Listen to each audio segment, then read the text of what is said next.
الحمد لله الحمد لله وكفى وسلام على عباده الذين اصطفى أما بعد فقد قال الله تبارك وتعالى في الكلام المجيد والفرقان الحميد أعوذ بالله من الشيطان الرجيم بسم الله الرحمن الرحيم إذا جاءك المنافقون قالوا نشهد إنك لرسول الله والله يعلم إنك لرسوله والله يشهد إن المنافقين لكاذبون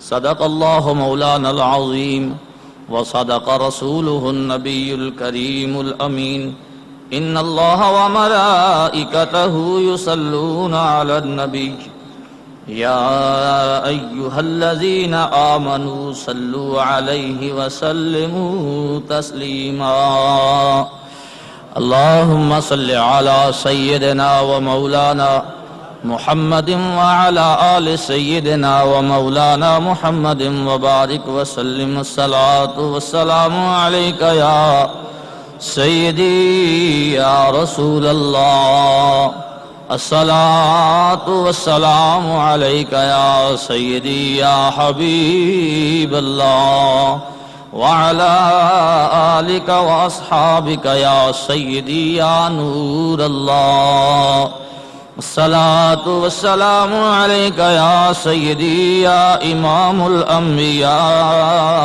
والمرسلين وعلى آلك وأصحابك يا سيدي يا خاتم النبيين صلى الله تعالى عليه وآله وسلم مولاي صل وسلم دائما أبدا على حبيبك خير الخلق كلهم مولاي صل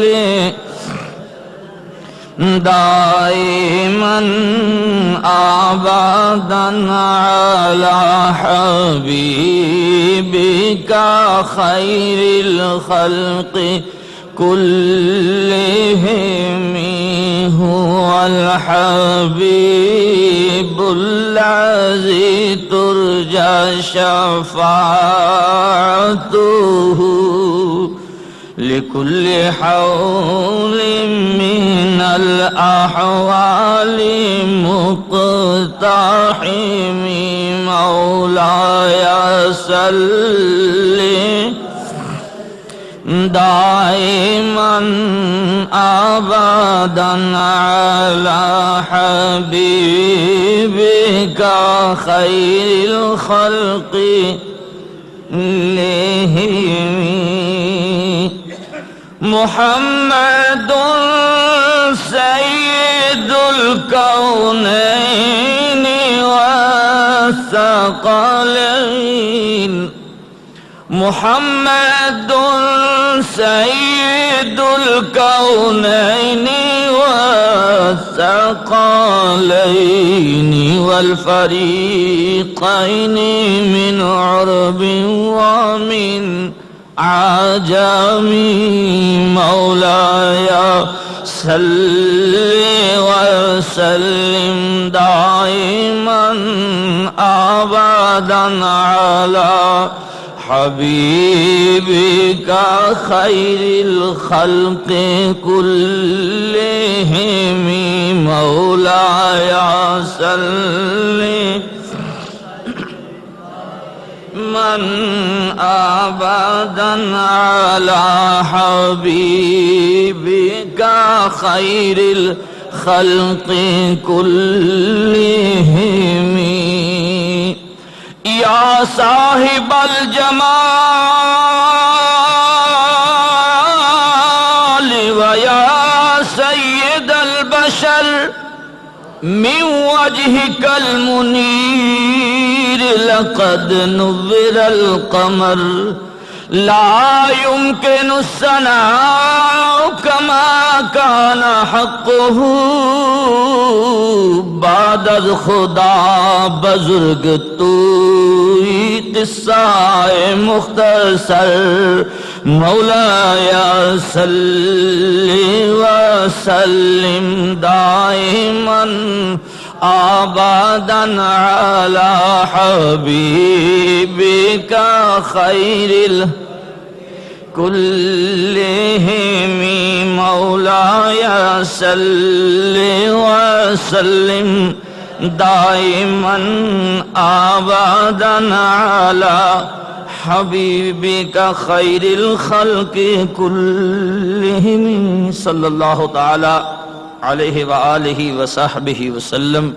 اللہ تبارک و تعالی جل جلالہ وعم نوالہ کی توفیق سے وحدہ لا شریک ذات مقدسہ کی حمد و ثنا عرض کرنے کے بعد حضور آقا نامدار مدنی تاجدار سید الاولاق احمد مختار سب کہیے صلی اللہ تعالی علیہ وآلہ وصحبہ وسلم.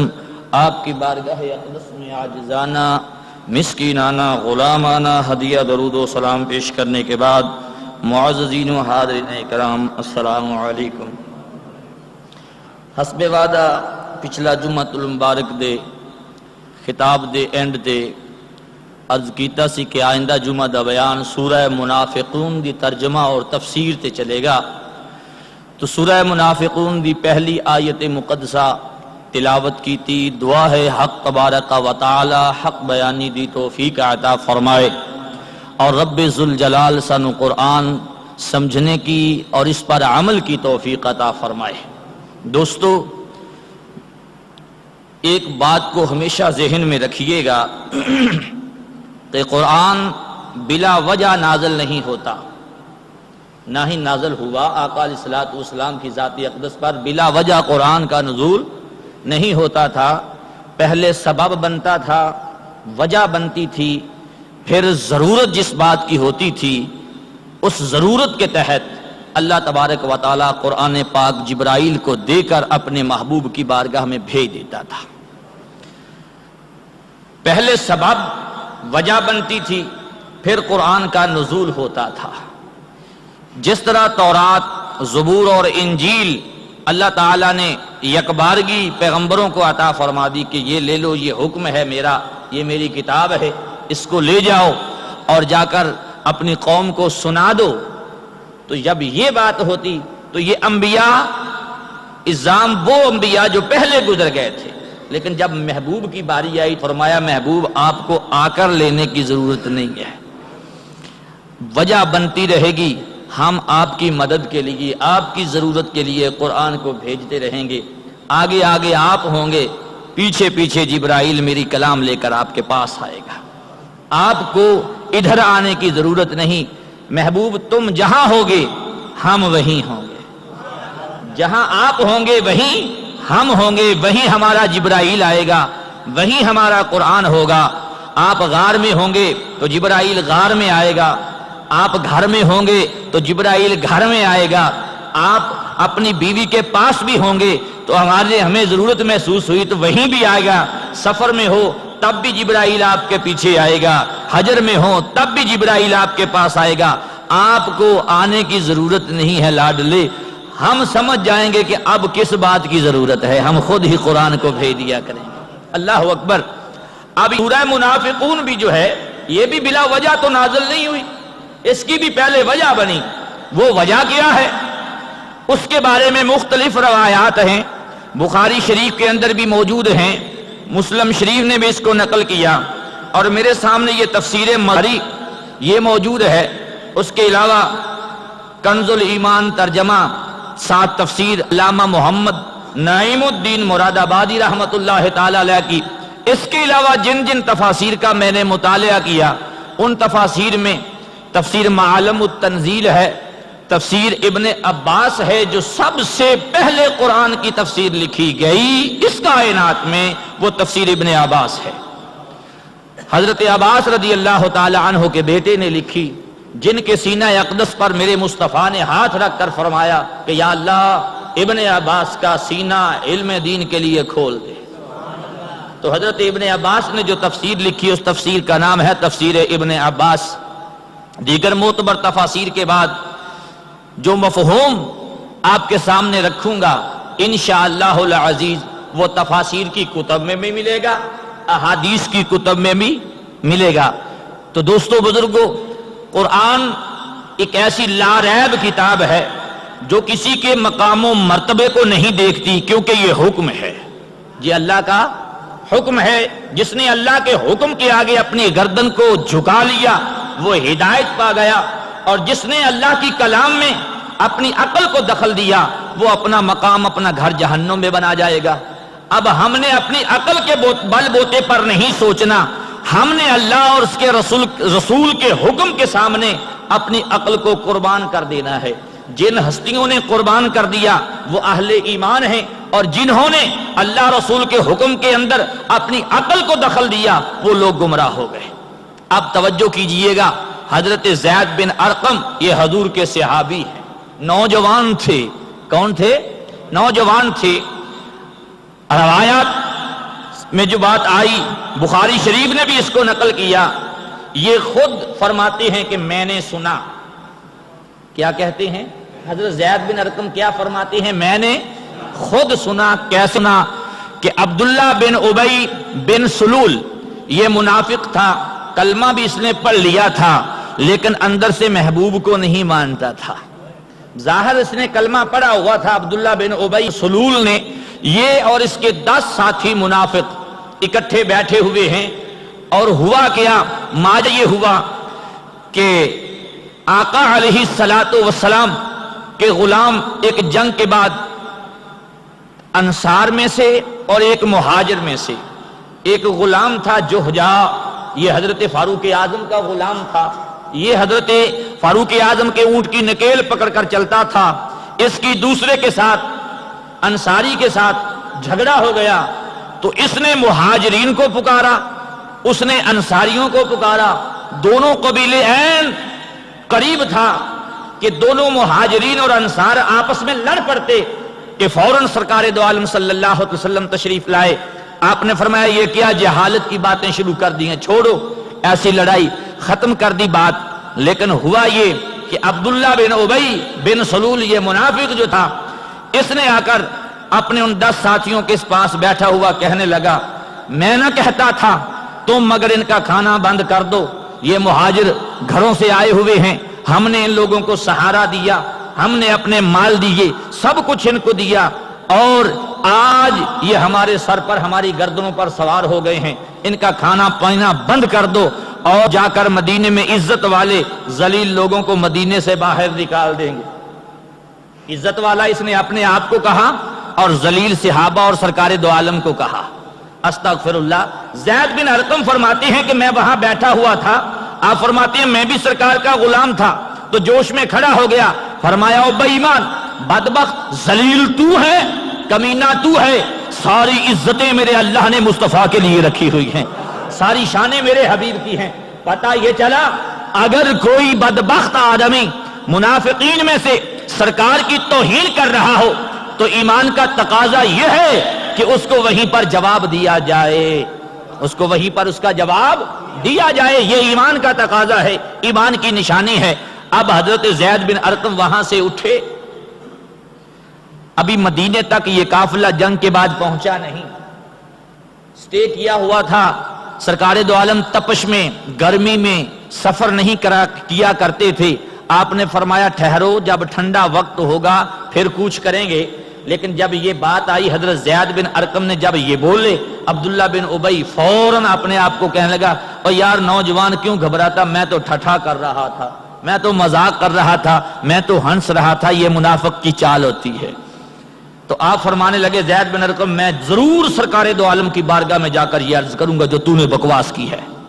حضرت زید بن ارقم وہاں سے اٹھے اور اٹھ کر سرکار دو عالم کی بارگاہ میں آئے، اپنے چچا کو بھی ساتھ لیا، آ کر کہنا، یہ حالانکہ یہ انصاری ہیں، عبداللہ بن ابی بھی انصاری ہے۔ توجہ کیجئے گا، جب ایمان کا معاملہ آ جائے تو پھر خاندان برادری چھوڑ دی جاتی ہے، خاندانوں کو برادریوں کو چھوڑ دیا جاتا ہے۔ ذرا اس لفظ پر آپ نے غور کرنا ہے۔ زید بن ارقم کون تھے؟ انصاری تھے، اور انصاری عبداللہ بن ابی بن سلول یہ بھی انصاری تھا۔ اب ہوا کیا، سرکار کی بارگاہ میں جا کر اس نے عرض کیا، یا رسول اللہ، عبداللہ بن ابی ایسے بکواس کر رہا ہے، ایسی باتیں کر رہا ہے۔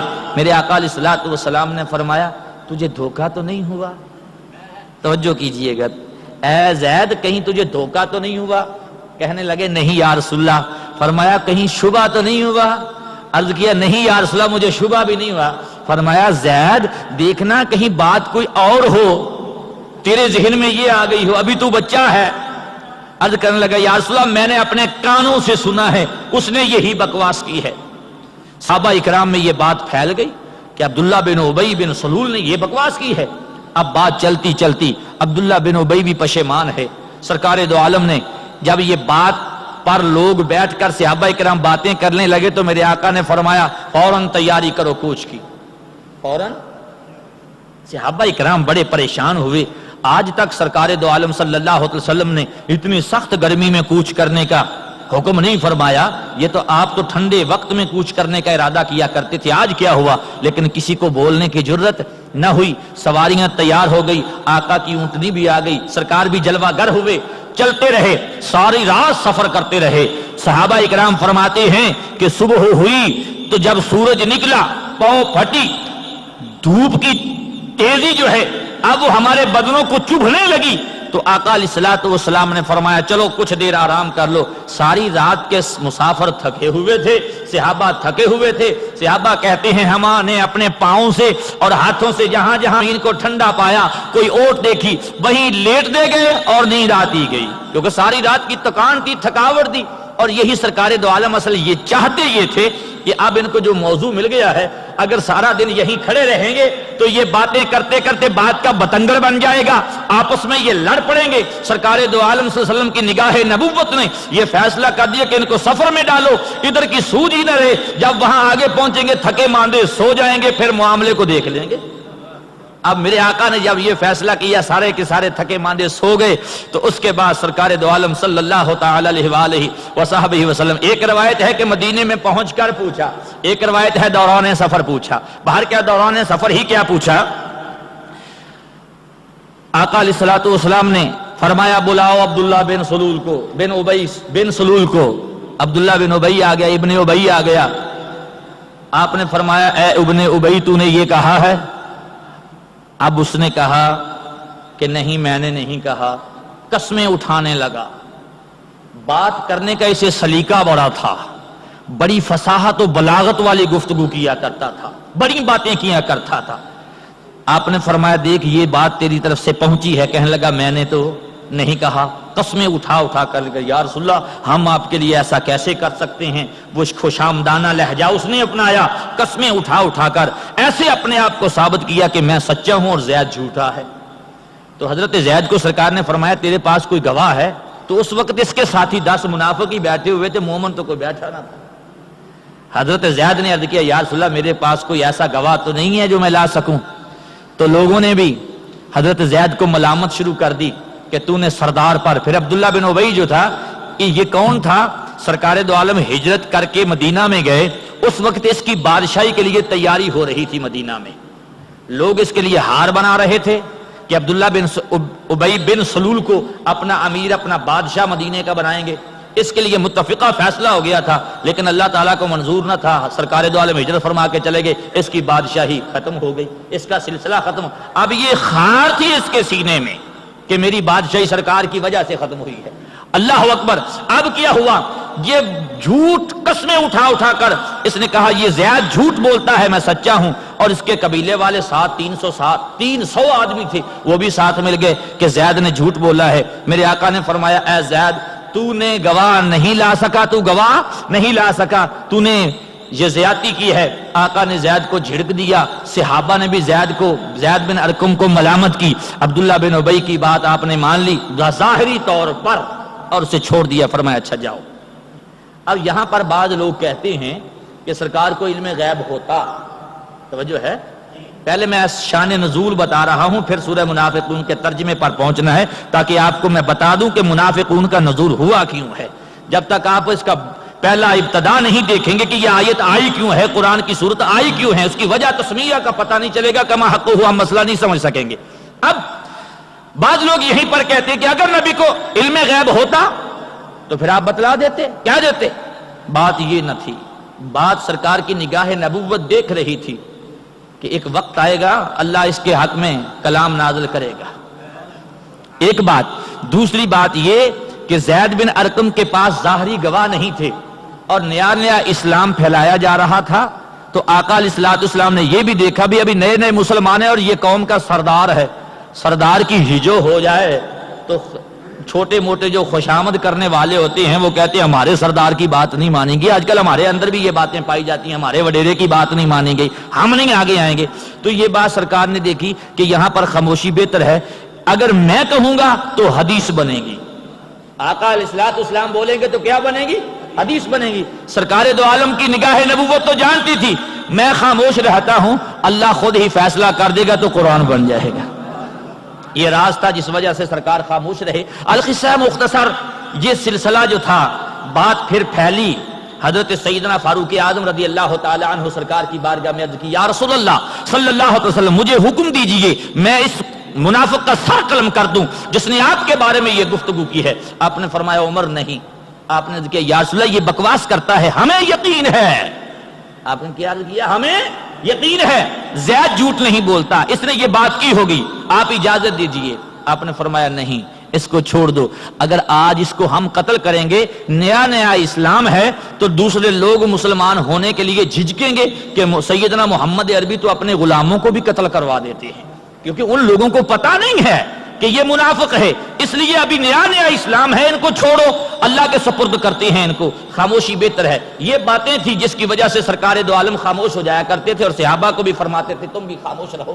اب ہوا کیا، سلسلہ جو ہے یہ بڑھتا بڑھتا پہنچا، حضرت زید بن ارقم کہتے ہیں میں بڑا پریشان ہوا، میں سچا تھا نا، سچے کو ٹھیس پہنچے تو تکلیف تو ہوتی ہے۔ حضرت زید بن ارقم کہتے ہیں میں بڑا دکھی ہوا، پریشان ہوا، اور عرض کیا یا اللہ میں سچا بھی ہوں، ہائے ہائے یا اللہ میں سچا بھی ہوں، میں نے تیرے نبی کی توہین برداشت نہیں کی، تیرے محبوب کی بارگاہ میں نے عرض کر دی ہے یا اللہ مجھے رسوا کر دیا گیا ہے، مولا مجھے تیری رحمت پر مکمل بھروسہ ہے، وقت وہ ضرور آئے گا کہ تو میرے حق میں قرآن کی آیات کا نزول ضرور فرمائے گا، یہ منافق لوگوں کا پول ضرور کھلے گا۔ بس حضرت زید بن ارقم کی یہ دعا تھی کہ حضرت زید بن ارقم فرماتے ہیں کہ سورہ منافقون کا نزول شروع ہو گیا، سورہ منافقون کا نزول شروع ہوا۔ جب سورہ منافقون کا نزول شروع ہوا، یہ آیات مقدسہ نازل ہوئی کیسے؟ حضرت زید بن ارقم فرماتے ہیں میں سرکار کے سامنے آنے سے اب کترانے لگا، وگرنہ میں سرکار کے ساتھ ساتھ رہا کرتا تھا، جب سے عبداللہ بن ابی کی وجہ سے سرکار دو عالم نے مجھے جھڑکا، اب میں سرکار کی آنکھوں کا، نظروں کا سامنا نہیں کر پاتا، میں دائیں بائیں رہنے لگ گیا اور دل ہی دل میں اپنے آپ کو کوستا کہ یہ تو نے کیا غلطی کر لی، لیکن اندر سے ضمیر بولتا غلطی نہیں کی، غلطی تو نے نہیں کی، ٹھیک کیا، یہ تیرے عشق کا تقاضا تھا کہ تو منافقین کے لیے کھڑا ہو جا، اللہ اہل ایمان کی مدد ضرور فرماتا ہے۔ آپ فرماتے ہیں کہ میں سائیڈ پر دیکھا کہ میرے آقا کے چہرہ انور پر، پیشانی پر عرق آلود پسینہ جیسے نکلتا ہے، ایسے پسینے کے موتی قطرات نکلنے شروع ہو گئے۔ آقا کی حالت کو میں نے دیکھا اور پھر دیکھا تو اونٹنی کے پاؤں جو ہیں وہ کانپ رہے ہیں بوجھ کی وجہ سے، جب وحی آتی تھی تو آپ جانور پر ہوتے تھے تو جانور کانپنے لگ جاتا تھا، سرکار دو عالم کے چہرہ انور پر پسینے کے آثار۔ تو حضرت زید بن ارقم کہتے خود فرماتے ہیں، یہ تفسیر مظہری میں بھی ہے، تفسیر ابن عباس میں بھی ہے، وہ خود فرماتے ہیں کہ مجھے یقین ہو گیا آج میری بات بنے گی۔ حضرت زید بن ارقم کیا کہتے ہیں؟ آج میری بات بنے گی، آج عبداللہ بن ابی بن سلول بدنام ہوگا، یہ وہی جو ہے یہ منافقوں کے لیے تعزیہ نہ ہوگی، ان کے لیے تلوار ہوگی۔ آپ فرماتے ہیں بس یہی میرے دل میں خیال تھا کہ میں اپنے اونٹ پر بیٹھا ہوا تھا اور اونٹ کو میں نے بٹھایا تھا کہ سرکار دو عالم سے وحی کے آثار ختم ہوئے، آپ اونٹنی سے نیچے تشریف لائے اور میرے قریب آئے اور مجھے یہاں سے دونوں ہاتھوں سے ایسے پکڑ لیا. اللہ، صحابہ کرام دیکھ رہے ہیں، آقا علیہ الصلوۃ والسلام نے ایسے پکڑا اور جیسے بچوں کو آدمی پیار سے اٹھاتا ہے نا، کانوں سے ہاتھ لگا کر اٹھایا. فرمایا مجھے اٹھایا اور میں اونٹ سے اوپر اٹھ گیا. اتنا میرا وزن تھا کہ میں اونٹ سے اوپر اٹھ گیا. اور مسکرا کر فرمانے لگے تو زید تیرے کان تو بڑے سچے ہیں. ہائے ہائے زید تیرے کان تو بڑے سچے ہیں، تو نے تو بڑی پکی بات مجھے بتائی. اللہ تعالیٰ نے تو تیرے حق میں قرآن نازل کر دیے. واقعی منافق جھوٹے ہیں، یہ منافق جھوٹے ہیں. آپ فرماتے ہیں سرکار آگے گزر گئے، پیچھے سے سیدنا ابو بکر صدیق رضی اللہ تعالیٰ عنہ آئے. آپ نے آ کر کہا زید سرکار آج بڑا مسکرا رہے تھے، آپ کی طرف دیکھ کر خیر تو ہے؟ کہنے لگے میری بات بن گئی، میری بات بن گئی ہے کہ میں آج تک تم سب، آپ سب حضرات مجھے کوستے تھے کہ تو نے ایک سردار پر الزام لگا دیا ہے، ایک بڑے پر الزام لگا دیا ہے. میرے حق میں اللہ نے قرآن کی آیات نازل، سرکار نے یہ پیار سے بات مجھ سے کی ہے. اب کیا اللہ تبارک و تعالیٰ نے ارشاد فرمایا، لو سنیے اور پھر غور سے دماغ پر زور دینا ہے کہ یہ باتیں کہاں پائی جاتی ہیں. میں نام نہیں لوں گا. آپ سمجھیں گے کہ شاید بہت زیادہ تشریح کر جائیں گے آج قاری صاحب. نہیں، میں آج نام کسی کا نہیں لوں گا، ترجمہ کروں گا، جہاں ضرورت ہوگی تفسیر عرض کروں گا. پھر آپ کا خود کا امتحان ہے کہ وہ باتیں کدھر پائی جاتی ہیں، جدھر پائی جائے بچ جانا. بس میں یہی کہوں گا. قرآن کے آگے کوئی کسی کی بات چلتی تو ارشاد ربانی اذا جاءك المنافقون قالوا نشهد انك لرسول الله والله يعلم انك لرسوله والله يشهد ان المنافقين لكاذبون. اے محبوب صلی اللہ علیہ وسلم، جب منافق تمہارے حضور حاضر ہوتے ہیں کہتے کہ ہم گواہی دیتے ہیں کہ حضور بے شک یقیناً اللہ کے رسول ہیں. وہ جو باتیں میں پہلے عرض کر گیا ہوں کہ سرکار نے پوچھا عبداللہ بن ابی سے کہ تو نے یہ بکواس کی ہے، یہ بات کی ہے، تو عبداللہ بن ابی بن سلول کہنے لگا نہیں نہیں یا رسول اللہ، آپ تو اللہ کے رسول ہیں، ہم گواہی دیتے ہیں. اس نے جب گواہی دی، اس کی گواہی کو اللہ تبارک و تعالیٰ نے قرآن پاک میں قالوا نشهد انک لرسول اللہ واللہ یعلم انک لرسول. اے محبوب، جب منافق آپ کے حضور حاضر ہوتے ہیں، جب آپ نے عبداللہ بن ابی ابن ابی کو بلایا، آپ کے حضور وہ حاضر ہوا تو آپ نے پوچھا یہ تم نے کیا بکواس کی؟ تو محبوب وہ بکواس جھوٹ بولنے لگا اور کہنے لگا نہیں نہیں یا رسول اللہ، ہم تو آپ کو اللہ کا سچا رسول مانتے ہیں. کیا مانتے ہیں؟ سچا. تو جو ترجمہ سن لیجئے پہلے. جب منافق تمہارے حضور حاضر ہوتے ہیں کہتے ہیں کہ ہم گواہی دیتے ہیں کہ حضور بے شک، ایک تاکید، تو جو انا کا ایک تاکید، لا رسول اللہ دو تاکیدیں، دو تاکیدوں کے ساتھ. کلمہ پڑھا کس نے؟ منافق نے. کتنی تاکیدوں کے ساتھ بولیے تو صحیح. اور ہم کلمہ پڑھتے ہیں لا الہ الا اللہ محمد رسول اللہ، ایک بھی تاکید نہیں ہے، ایک بھی کلمہ میں تاکید نہیں ہے. اب منافق جب حاضر ہوا تو دو تاکیدوں کے ساتھ اس نے کلمہ پڑھا، انا اور لا رسول. لا بھی تاکید کے لیے آ گیا اور انا بھی تاکید کے لیے. تو وہ کیا کہتا ہے؟ کہتے ہیں کہ ہم گواہی دیتے ہیں کہ حضور بے شک یقیناً اللہ کے رسول ہیں. اور آگے اللہ جواب دیتا ہے. یہاں تک تو منافق کی بات کی. اذا جاءک المنافقون قالوا نشهد انک لرسول اللہ، کہ جب منافق تمہارے حضور حاضر ہوتے ہیں تو کہتے ہیں کہ ہم گواہی دیتے ہیں کہ بے شک آپ یقیناً اللہ کے رسول ہیں. یہاں تک منافقوں کا قول. آگے اللہ فرماتا ہے واللہ یعلم انک لرسول، اور اللہ جانتا ہے کہ آپ اس کے رسول ہیں. توجہ کیجئے ترجمے پر. اللہ نے محبوب کو فرمایا کہ یہ منافق آ کر دو دو گواہیوں سے، دو دو تاکیدوں سے کلمہ پڑھ کر اپنی گواہی اظہار کر رہے ہیں کہ ہم مومن ہیں. فرمایا یہ گواہی دیتے ہیں لیکن سنیے واللہ یعلم انک لرسولہ، بے شک اللہ جانتا ہے کہ آپ اس کے رسول ہیں. آگے واللہ یشہد ان المنافقین لکاذبون، اور اللہ گواہی دیتا ہے. توجہ رکھیے گا. پہلے منافق نے کہا قالوا نشہد، عبداللہ بن ابی نے کہا ہم گواہی دیتے ہیں. اللہ نے فرمایا یہ کہتے ہیں آپ کے حضور میں آ کر کہ ہم گواہی دیتے ہیں کہ بے شک یقیناً آپ اللہ کے رسول ہیں. آگے اللہ فرماتا ہے واللہ یشہد. محبوب یہاں اللہ گواہی دیتا ہے. توجہ ہے، یہاں اللہ گواہی دیتا ہے ان المنافقین لکاذبون. یہ منافق ضرور جھوٹے ہیں، یہ کذاب ہیں، یہ بکواس کرتے ہیں۔